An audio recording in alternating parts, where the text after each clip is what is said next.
Olá, meninos, tudo bem? Boa noite já, né?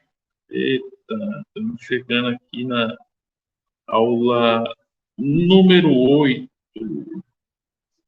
aula número 8 das nossas Pocket Class. E inicialmente propomos 10 aulas com alguns temas interessantes, principalmente voltados para introdução à filosofia e ensino médio, mas geralmente assuntos de interesse de todos. Nessa aula especificamente, nesta breve aula, nessa Pocket Class, iremos falar sobre o Estado e as leis e o homem como um ser político, né? O homem como um ser político. Primeiramente, vamos falar de Estado. Aristóteles entendia que o Estado era uma espécie de um organismo moral superior ao indivíduo. E lá, o indivíduo iria satisfazer as suas necessidades, pois o homem é um animal social, político, e ele não poderia alcançar a sua perfeição sem uma sociedade, sem o Estado. Hoje, existem alguns tipos de Estado. Isso foi no início nas cidades, nas polis, né? Onde na Grécia Antiga existia aquelas discussões políticas, porém eram cidades-estado com 5.000 habitantes, 10.000, 1.000 pessoas. Agora, como falar de política, de leis, de Estado, numa sociedade grande em que nós vivemos, com tantos e tantos habitantes? É de se pensar. Temos um Estado absolutista, né? Onde o poder absoluto vem do monarca.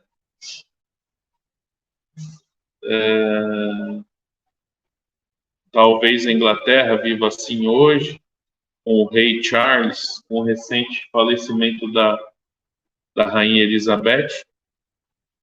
Embora não pareça, mas o poder absoluto emana dele, né? Tem um primeiro-ministro que cuida de algumas questões políticas, mas o poder absoluto é do monarca. Inclusive a própria igreja anglicana, que é maior na Inglaterra, é grande na Inglaterra, ele exerce até um grau de interferência na própria igreja do país. Tem o Estado de Direito, né? Onde o governo se submete às leis e à Constituição. Estado liberal,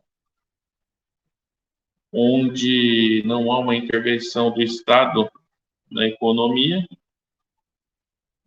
Seria até um sonho para muitas pessoas. Já ouvimos falar muito em liberalismo, em anarquia, anarcocapitalismo, né? Onde o Estado iria, numa sociedade assim, o Estado iria se preocupar cada vez menos com a questão econômica da sociedade. Mas as próprias pessoas iriam formar trocas, compra e venda, trocas, onde a iniciativa privada iria dizer o que precisamos, o que não precisamos. Os mais aficionados desse sentido até falam que até a justiça poderia ser terceirizada, no caso. Você teria direito a defender a sua propriedade, você poderia ter acesso a armas, comprar quantas armas quisesse, e aí vai. São discussões que estão muito em pauta hoje em dia. Mas No futuro, eu acredito que essas questões vão evoluir bastante, a discussão disso. Mas o fato é que no Brasil nós vivemos o quê? O Estado Democrático de Direito, que é uma junção do Estado, de forma democrática, onde, teoricamente, a livre opinião e o respeito à diversidade política iriam prevalecer. Teoricamente, tá? Mas existem pessoas que reclamam que não tem liberdade de dizer o que quer. Mas para dizer o que quer também tem que ter responsabilidade. Agora, as leis, o que acontece? São formadas por parlamentares, né? Principalmente no Brasil, da nossa forma. E existe uma série de tipos de leis. Leis ordinárias, leis provisórias, emendas constitucionais, decretos legislativos e etc. Nós, enquanto cidadãos, participamos diretamente nisso, mas através daqueles que nos representam.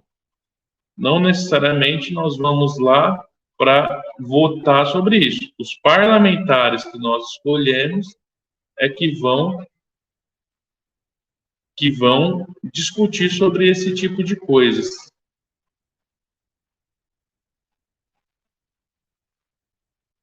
O próprio, falando um pouco aqui da definição do Estado para Marx, ele já tinha sérias críticas no âmbito econômico, e o Karl Marx já dizia que o Estado é capitalista, né? E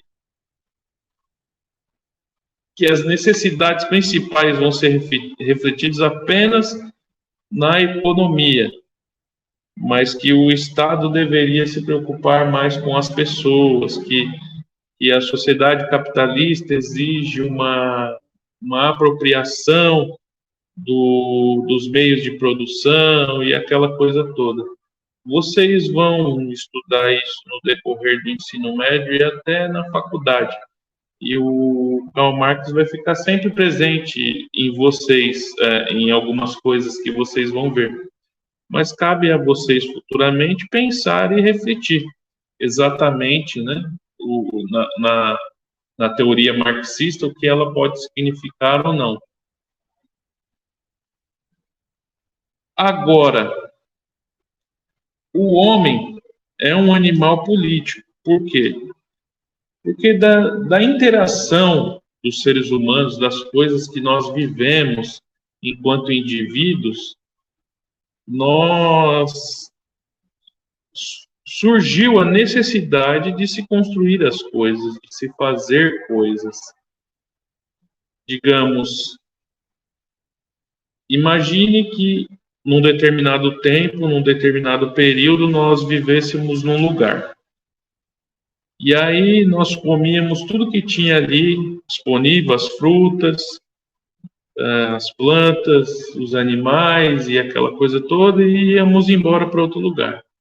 Íamos embora para outro lugar, éramos nômades.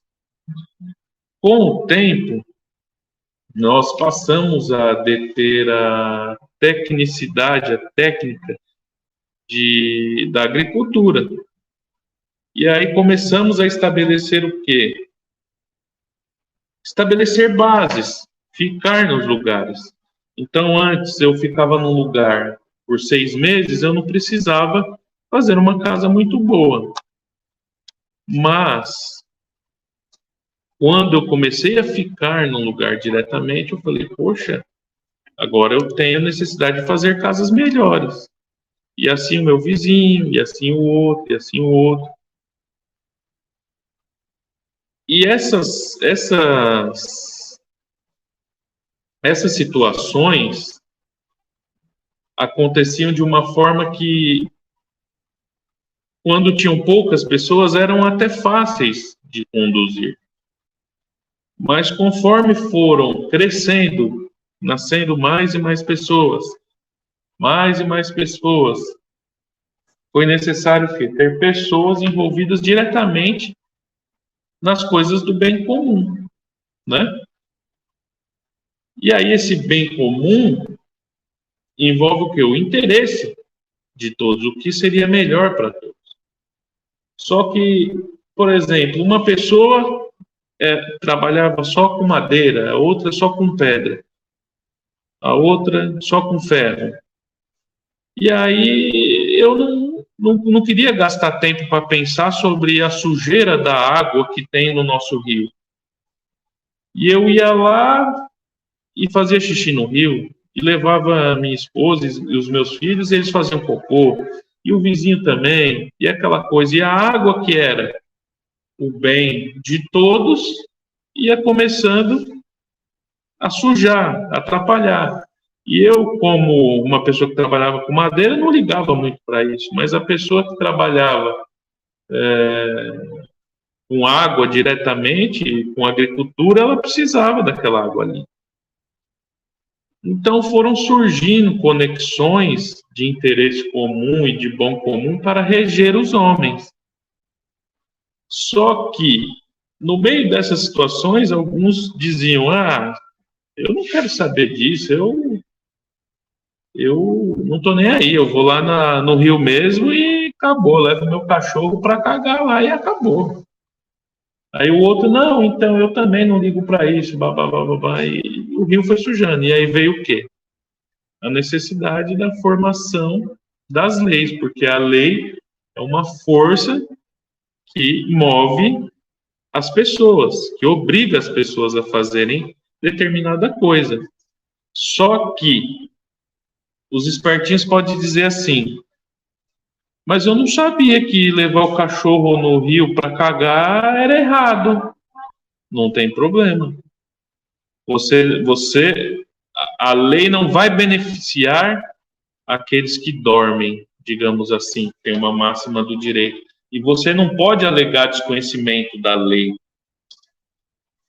Então, você tem que saber o que foi formado, a convenção social, o pacto social que foi estabelecido entre aquelas pessoas, aquela região, aquele estado, aquela cidade, que você tem que obedecer. Por exemplo, Peruíbe, onde nós estamos, não pode som.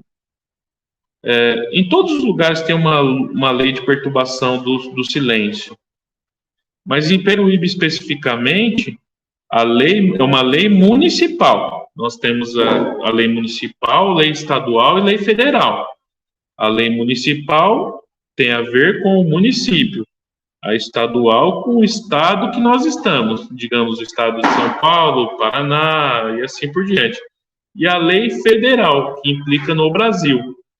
A lei da perturbação ao silêncio de Peruíbe, a lei municipal, diz que no caso de barulho, a Guarda Civil Metropolitana ou a Polícia Militar pode até recolher o equipamento da pessoa, dar multa e recolher o equipamento da pessoa.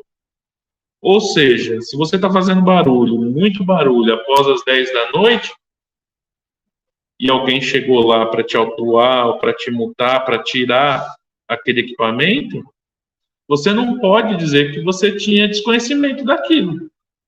Entende? Não interessa, você não pode fazer isso.